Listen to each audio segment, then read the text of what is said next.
নমস্কাৰ মই Maulana Badruddin Ajmal AUDA president কালি এটা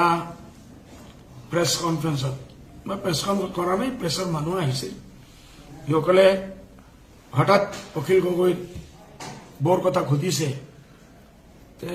মই কোনো কটাক্ষ কৰি কোৱা নাই বেইজ্জত কৰাৰ কাৰণে কোৱা নাই মহিলাৰ কিমান মই ইজ্জত কৰোঁ নাৰীৰ সন্মান কৰোঁ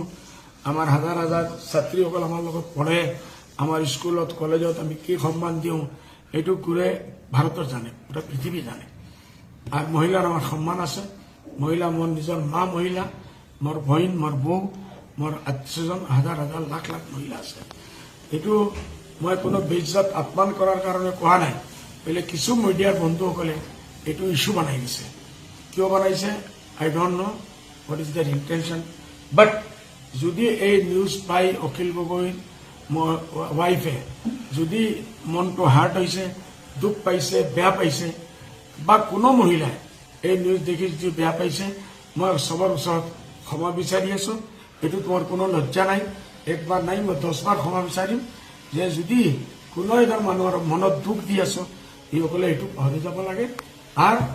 এইটো ইস্যু নবনাব লাগে এইটো পলিটিকেল ইস্যু হ'ব নালাগে এইটোৰ কাৰণে মই ক্ষমা বিচাৰিছো আৰ একবাৰ নাই 10 বাৰ ক্ষমা বিচাৰিম মোৰ কোনো আপত্তি নাই কোনো লজ্জা নাই ওকে থ্যাংক ইউ ধন্যবাদ নমস্কার